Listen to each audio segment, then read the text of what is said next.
Right, so let's try again. So I tried to go live on YouTube, didn't work out at all.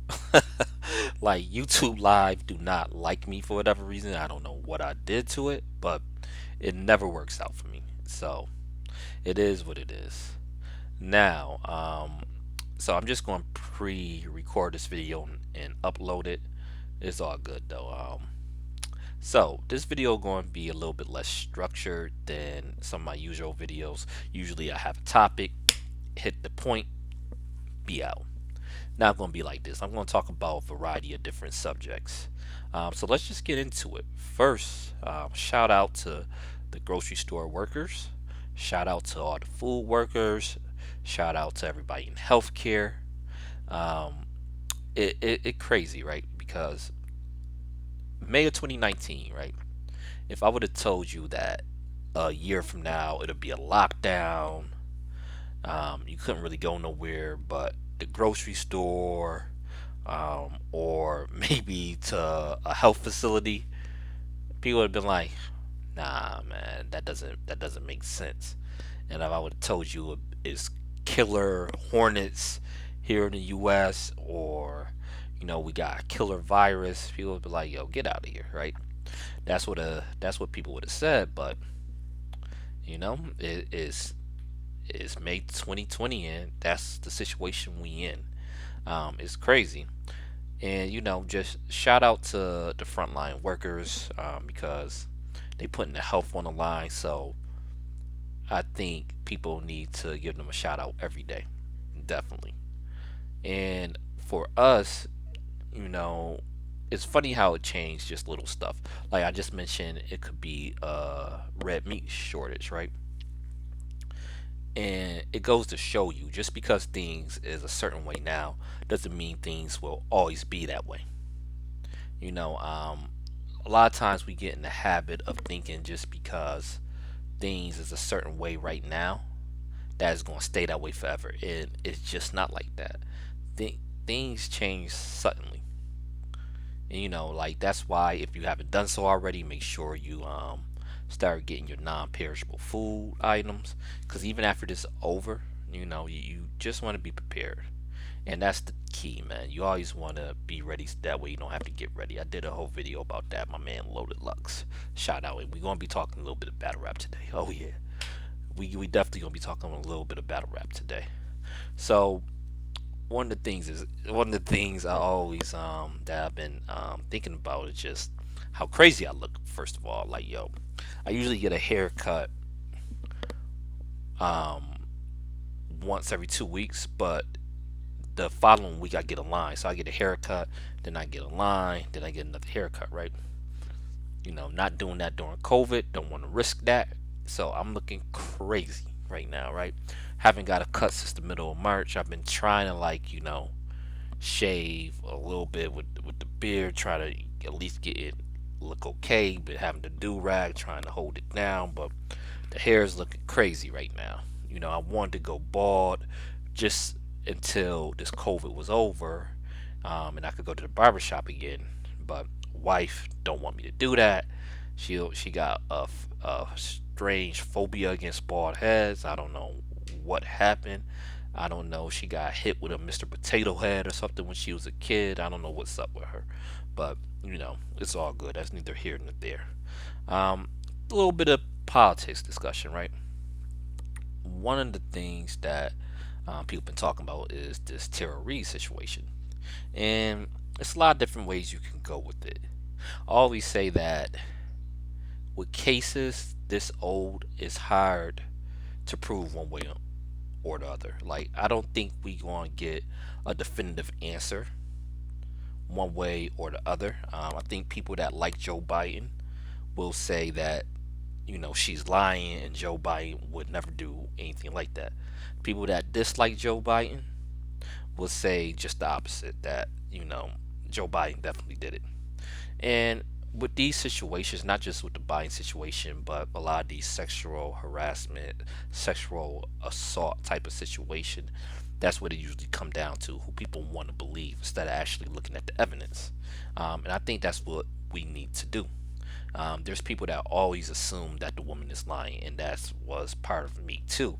Um, and especially in the workplace, because for most of this country history, women really didn't have a say about sexual harassment in the workplace. So I'm glad that's starting to change. I'm glad that men are starting to look at their own actions and look back and be like, you know, even though I didn't think I did anything wrong, I could see how that could be inappropriate. There's nothing wrong with going back, looking through your own encounters, and just be look and see that okay, maybe I should have handled that differently. So there's nothing wrong with that. But one thing I don't like, and I think I understand the hashtag, believe women, and I get it because too often women claims it was automatically dismissed, but you just can't automatically believe every allegation that come out. That makes no sense. You gotta look at the evidence because it's not like we don't have documented cases of women lying. We have a lot of them, especially against black men. You know, um, Even the Emmett Till situation, like he wasn't even accused of rape. He was just accused of whistling at a white woman and ended up, getting his face bashed in. Crazy, just a horrific situation. And the lady admitted on her deathbed that she was lying. You know what? So that's just one situation. There's a lot of different situations. I know a lot of white people bring up the Duke Lacrosse case, and it's a valid example. Where the Duke Lacrosse team was accused of a sexual assault, and that ended up not being true. Is is what it is. So you have to look at each case and not just say, okay, let's believe women. Like I said, especially the Duke Lacrosse case was a reverse, but for a lot of black men, there's documented that rising football stars was lied on, end up losing their career. So take each each case and look at the individual evidence, and just come down and just look at it like that. Make your decision like that instead of just automatically assuming somebody innocent or guilty. And like I said, because some of these allegations are so old, it's going to be hard to come to a definitive conclusion either way, unfortunately. I think people that like Biden, these allegations is not going to stop anybody that like him from voting for him. Um, and Trump himself got several accusations, much more. One thing I will say about Biden, the fact that he's a touchy feely guy and he's on tape, you know, at least from the videos, it seemed like a lot of these women was uncomfortable with the way he was touching them, and this was an issue before he ran. There was all these videos of him being really gropey, and a lot of women looking uncomfortable. So people can come to their own conclusions about that, but that doesn't necessarily means he is guilty of what he's accused of by Tara Reid. You know, I know people have the Larry King clip where her mother called in around the same time, but then you have other people say no, that never happened.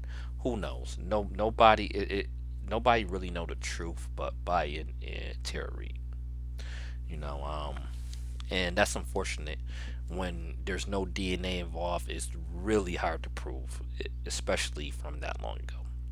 Unfortunately, I wish we could get a definitive answer on that, but it doesn't look like we are gonna be able to. So let me move on to the VP discussions. Um, I've been debating with people for I don't know how long now, for a few months, ever since it was clear that Biden was going to be the nominee, about who should be his VP. And this is important. I don't like Biden. I'm going to vote for him just because the Supreme Court is important. Um, I'm glad Ruth Gaynor, Ginsburg, just was in the hospital.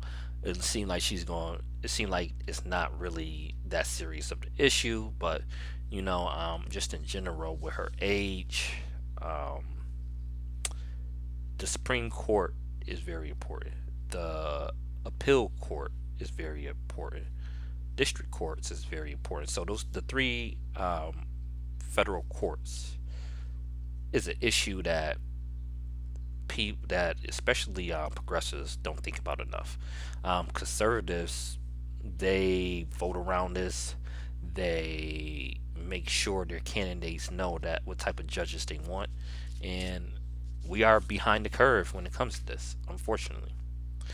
So even though I don't like Biden, I'm going to vote for him just because um, if the courts are super conservative, any type of positive legislation that I agree with that's progressive is probably going to get challenged and is less likely that it will be upheld with a conservative court.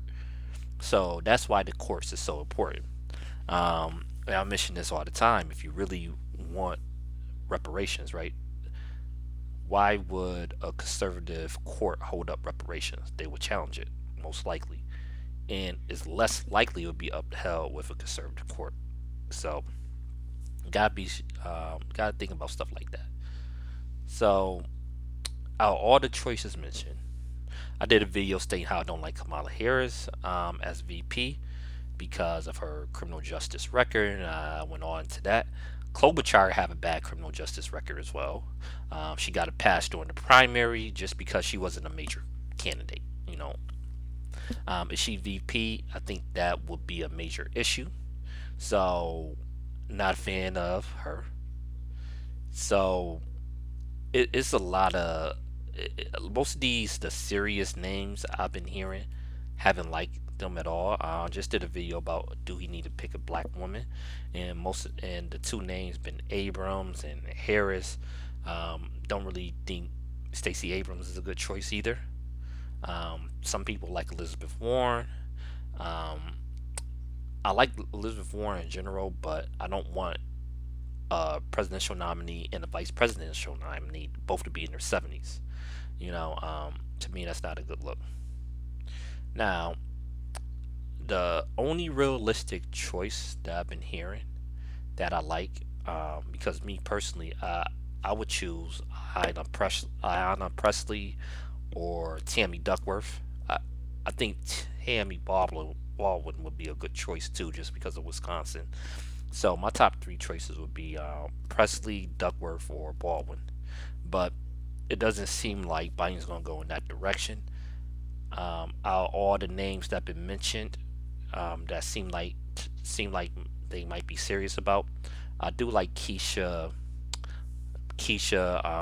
Lance Bottom, and I know it'd be a little bit of a risk because she's only a mayor. She's the mayor of Atlanta. For those of you who don't know, um, it's a little bit of a risk. Usually, a mayor is not put in that type of position like vice president. But the reason why I like her, I think she been Joe Biden's best surrogate on TV. In the primary, she did a very good job when she was on TV talking about Biden, and I don't even like Biden. During this COVID response, she been very good. I think she kills on TV. She seems very sharp, and one other thing is she's not on record, so it doesn't seem like she have a defined ideology. Because being mayor, she haven't been on the record with a lot of important issues, which could be a negative. But as far as criminal justice, it seemed like she had the right positions and been decent on that, and just on that alone, put her above Kamala Harris and Klobuchar in my book. So there we go. Um, Now, off politics, real quick. Um, just because of this lockdown, I've been able to catch up with a lot of different shows. One of the shows that I've been meaning to watch for years and just never got around to was Westworld. Westworld now is one of my favorite shows, man. Like I watched season one, binge watched season one, binge watched season two, and I caught up I caught up to Westworld right before the first episode of season three, episode one. So it I love Westworld, man. Like the season finale just happened. I like the fact how season one felt different from season two, and season three is just completely different. I don't know how everybody else feel. I think some of the core Westworld fans probably might not like the switch of environments, but I love it, man. Like it was a dope season. Maybe not as good as the first two, but it was still a very dope season. Um, so I'm looking forward to season four. I'm not going to do any spoilers or nothing like that, but just dope. Another thing I watched was this movie on West. I've been watching a few movies on Netflix. I watched this movie. I forgot what it's called. Maybe I'll talk about it tomorrow. It's about this black dude that was all into wine. It was weird. I'll talk about that later. I'm not even going to spend too much time on that one. But I watched a movie called All Day in a Night. Um, Good story, but if you looking to be uplifted, it's not that. A good story worth checking out, but you might want to watch something else right afterwards to put you in a different mood or different mind frame. So that's what it is. And I just before I get out here, definitely want to just speak on battle rap real quick. Um, how many battles are is Geechi Gotti is going to take? Like Geechi have a battle dropping every week. He just had a battle drop today against Saga. I haven't even got a chance to check it out yet. Probably talk about that tomorrow. He just had a battle dropped against B Magic right before that. I mean, like, how many battles is he going to take? Just during quarantine, he didn't had about four battles. I know he battled Jerry West. I mean, gee. One thing I could say about Geechi, he brings it every time. I do respect that. I would think he would have got burned out by now, but it doesn't seem like that is happening. He just keep going. So shouts out to him. You know, battle rap, then you know they doing what it can. Like RBE is doing the social distance stuff. That's dope. They doing what they can. Um, unfortunately, it's not going to be any gnomes or summer madness. Like you remember last year they had was it Summer Impact? It was Summer Impact last year, which was dope. The combination of Double Impact and Summer Madness. They had Gnome. Gnome was dope. But it was Aver versus Loaded Lux. They had Geechi versus Surf. John throwing Jackboy Chain into the crowd. Suge versus Pat Stay, which was a dope battle. I mean, that was just a great event. You know, so too bad we not gonna be able to get any of those events this year. Even RBE last year they had what the Math versus Hollow joint, which was a dope battle. Well, actually, it was a body bag, but you know, that was a dope event too. And it's just too bad because it seemed like it was a lot of good battles planned, and just unfortunate that this had to happen now. So that's just it, man. That's been on my mind today. And like I said, I'm gonna try to drop one of these every day, or maybe not every day, but like at least a few times a week. So thanks for tuning in. Peace.